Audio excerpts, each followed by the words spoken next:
আসসালামু আলাইকুম, তাওহিদ টেক বাংলা চ্যানেলে আপনাদের সবাইকে স্বাগতম। আজকে একটি নতুন টিউটোরিয়াল নিয়ে আপনাদের সামনে আলোচনা করব। আজকে আমরা আলোচনা করব মাইক্রোসফট এক্সেল ডাটা মেনু সম্পর্কে। তো ভিডিওটি শুরু থেকে শেষ পর্যন্ত দেখবেন। আর যারা এখনো আমার চ্যানেলকে সাবস্ক্রাইব করেন না তারা এখনই সাবস্ক্রাইব করবেন এবং পরবর্তী ভিডিও দেখার জন্য পাশে থাকা বেল আইকনটি প্রেস করবেন। তো ভিউয়ার্স, চলুন ভিডিওটি শুরু করা যাক।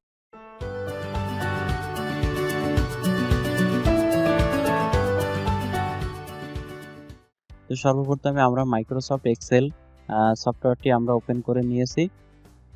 ওপেন করার পর এখান থেকে আমরা ডাটা মেনুতে যাব। ডাটা মেনুতে যাওয়ার পর এখানে দেখতে পাচ্ছেন যে 5টা ক্যাটাগরির বিভিন্ন ধরনের কাজ রয়েছে। তো সর্বপ্রথম যে কাজটা আছে সেটা হচ্ছে গেট এক্সটার্নাল ডাটা, পরেরটা হচ্ছে কানেকশন, পরেরটা হচ্ছে শর্ট অ্যান্ড ফিল্টার, তারপর হচ্ছে এখানে ডাটা টুলস, তারপর হচ্ছে আউটলাইন। তো গেট এক্সটার্নাল ডাটায় প্রথমে আছে ফর্ম অ্যাক্সেস। যদি আপনার কোনো ডকুমেন্ট যদি আগে থেকে থেকে থাকে আপনার কোনো এই কম্পিউটারে, তো সেটা আপনি এখান থেকে অ্যাড করতে পারবেন। তো এখান থেকে আপনি ফর্ম অ্যাক্সেসের উপরে ক্লিক করবেন। ক্লিক করার পর এখান থেকে যে ফোল্ডারে আপনার ডকুমেন্টটা আছে সেটা আপনি এখান থেকে সিলেক্ট করে এখান থেকে ওপেন করলে আপনার এখানে ওপেন হয়ে যাবে। আমি এখানে ওপেন করতে চাচ্ছি না, আপনাদের বোঝানোর জন্য জাস্ট দেখালাম। তো আমরা এটা এখান থেকে কেটে দিই। এর পরের অপশনটা হচ্ছে ফর্ম ওয়েব। যদি আপনি ওয়েব থেকে কোনো ডকুমেন্ট কালেক্ট করতে চান তাহলে সেক্ষেত্রে আপনি এখান থেকে ফর্ম ওয়েব এইটার উপরে আপনি ক্লিক করবেন। ক্লিক করার পর অ্যাড্রেসটা দিয়ে আপনি এখান থেকে যতটুকু আপনার প্রয়োজন আপনি সেই তথ্যগুলো এখান থেকে সেগুলো কালেক্ট করে আপনি সিলেক্ট করছেন বা যে ওয়েবসাইটে গিয়ে আপনি তথ্যগুলো কালেক্ট করছেন সেগুলো আপনার এই পেজে চলে আসবে। তো এর পরের অপশনটা আমরা দেখতে পাচ্ছি ফর্ম টেক্সট। এইটার উপরে যদি আমরা ক্লিক করি, ক্লিক করার পর আপনি যদি কোনো টেক্সট যদি এখান থেকে সিলেক্ট করতে চান, যে ওয়ার্ড ডকুমেন্টে আপনার তথ্যগুলো লেখা আছে সেগুলো যদি আপনি এখানে আনতে চান তাহলে সেগুলো এখান থেকে যেমন এই ডাউনলোডের এই ফাইলটার মধ্যে আমার সেই তথ্যগুলো আছে সেগুলো আপনি এখান থেকে সিলেক্ট করবেন। সিলেক্ট করার পর আপনি এখান থেকে ওকে প্রেস করলে আপনার সেই ডকুমেন্টগুলো এখানে চলে আসবে। এরপরে যে অপশনটা আছে সেটা হচ্ছে ফ্রম আদার সোর্স। আপনি যদি অন্য কোনো জায়গা থেকে বা অন্য কোনো সোর্স থেকে যদি এগুলো আনতে চান তাহলে আপনার সেগুলো আনতে পারবেন। এরপর অপশনটা হচ্ছে এক্সিস্টিং কানেকশন। তো এইটার উপরে যদি আমরা যাই, এখানে দেখতে পাচ্ছেন এখানে কানেকশন আছে আপনার, ব্ল্যাঙ্ক আছে, আছে, তারপর আছে লেটার, বিভিন্ন ধরনের ক্যাটাগরি আছে। আপনি এখান থেকে সেগুলো এখানে আপনি ওপেন করতে পারবেন। এরপরে যে অপশনটা আছে সেটা হচ্ছে কানেকশন। আমি যদি এই পেজে কোনো কিছু যদি আমি কাজ করার পর আমি এখান থেকে এটাকে রিফ্রেশ করতে পারবো। রিফ্রেশ অল আছে, তারপর হচ্ছে এখান থেকে আমি রিফ্রেশ করতে পারবো। তারপর হচ্ছে কানেকশন। কানেকশন এখানে নেম আছে, ডিসক্রিপশন আছে, তারপর হচ্ছে লাস্ট আর রিচ লিস্ট আছে। আপনারা এখান থেকে এটাকে অ্যাড করে দিতে পারবেন।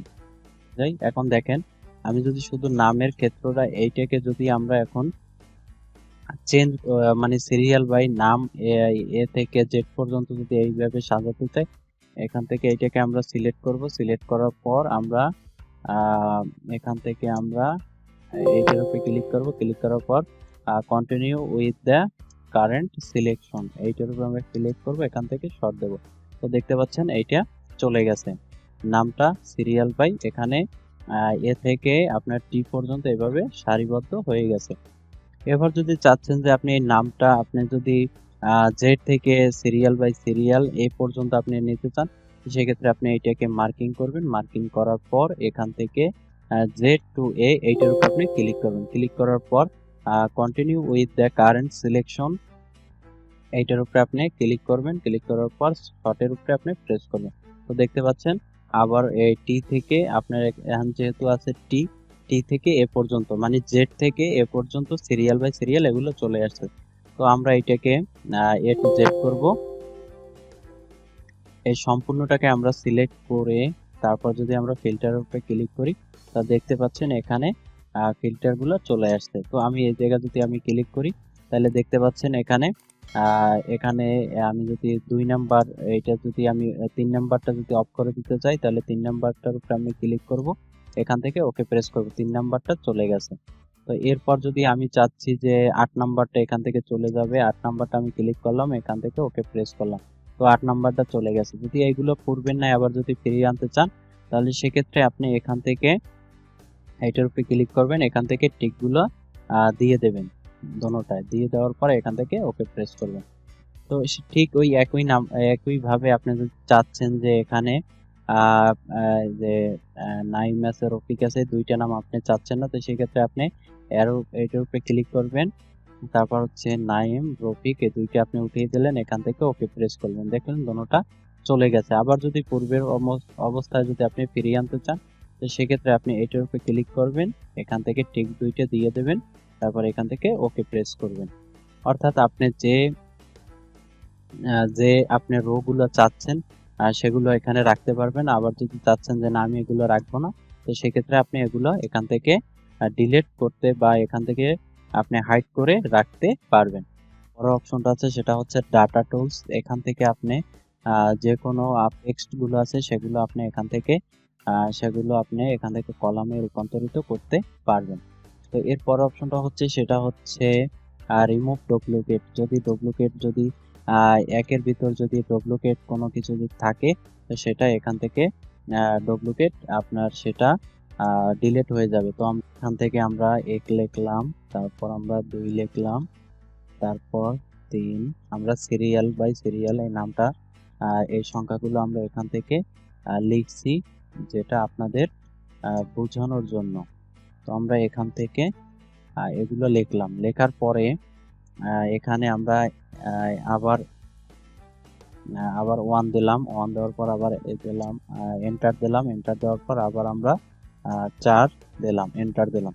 তো দেখতে পাচ্ছেন এখানে 1 আছে 2টি এবং 4 আছে 2টি। তো আমরা এখান যে ডুপ্লিকেট যে সংখ্যাগুলো আছে সেটা আমরা এখান থেকে ডিলিট করব। তো সেটার জন্য আমরা এখান থেকে মার্কিং করলাম, মার্কিং করার পর এখানে রিমুভ ডুপ্লিকেট এইটার উপরে আমরা ক্লিক করব।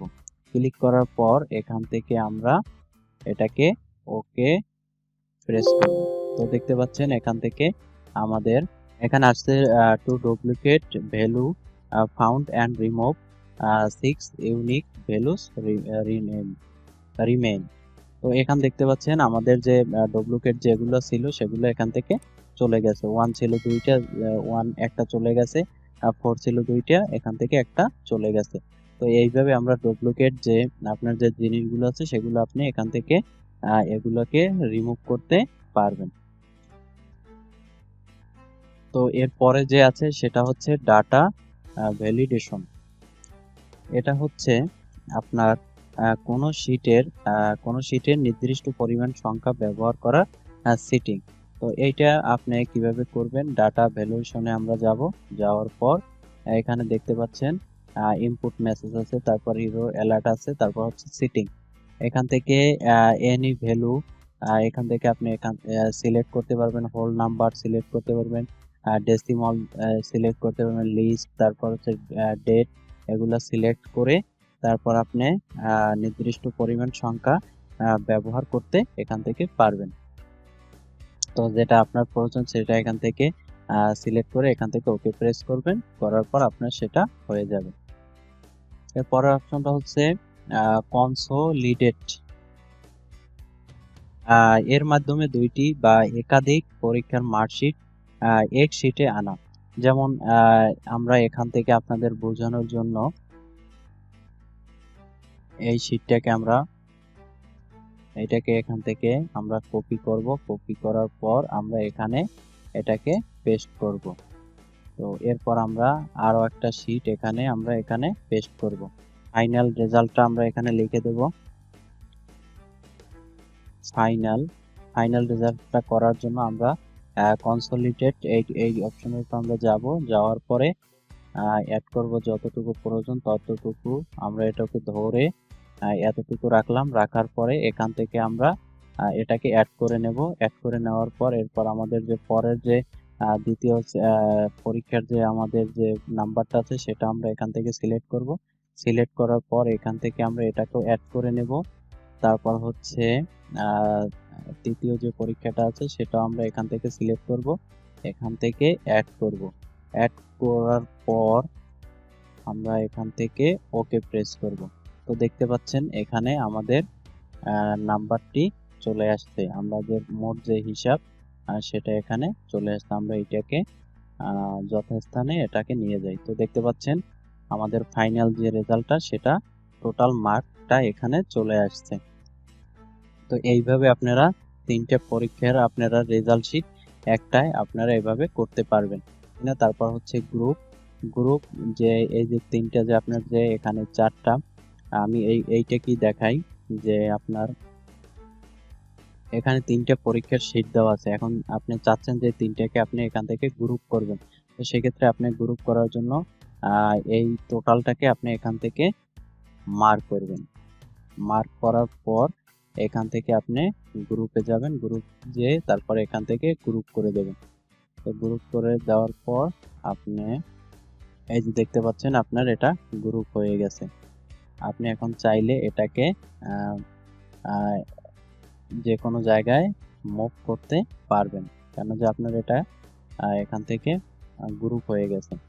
তো এরপরে যে আপনি যদি আবার আনগ্রুপ করতে চান তাহলে আপনি আবার এটাকে মার্ক করবেন। মার্ক করার পর এখান থেকে আপনি এই যে আনগ্রুপ দেখতে পাচ্ছেন, এখান থেকে এটাকে আনগ্রুপ করবেন। কলাম এখান থেকে আমরা এটাকে আনগ্রুপ করে দিছি, এটা আনগ্রুপ হয়ে গেছে। তো এইভাবে গ্রুপ আনগ্রুপ আপনি এখানে করতে পারবেন। এই হলো মূলত আমাদের মাইক্রোসফট এক্সেলের ডাটা মেনু সম্পর্কের কাজ। আর পরের যে দুইটা অপশন আছে সেটা হচ্ছে রিভিউ, এরপর আছে ভিউ। এই দুটোটা কাজ আমরা মোটামুটি মাইক্রোসফট আপনাদের মাইক্রোসফট যে অফিস আছে আমরা অফিসেও শিখেছিলাম সেম কাজ, কিন্তু যে দুই একটা হয়তো বা একটু ডিফারেন্ট থাকতে পারে, কিন্তু ম্যাক্সিমাম সবগুলোই এক ধরনেরই কাজ। এই ভিডিও ডিসক্রিপশনে আমি দিয়ে দেবো, আপনারা সেখান থেকে এই দুইটা মেনুর কাজ আপনারা দেখে নিতে পারবেন। তো আমরা আজকে ডাটা মেনু সম্পর্কে যতটুকু জেনেছি, হয়তো বা আপনাদের অল্প কিছু হলো আপনাদের ধারণা হয়েছে, আপনারা মোটামুটি কাজ করতে পারবেন। তো ভিডিওটি আর লম্বা না করে আজকের মতো এখানেই শেষ করছি। সবাইকে ধন্যবাদ জানিয়ে আসসালামু আলাইকুম।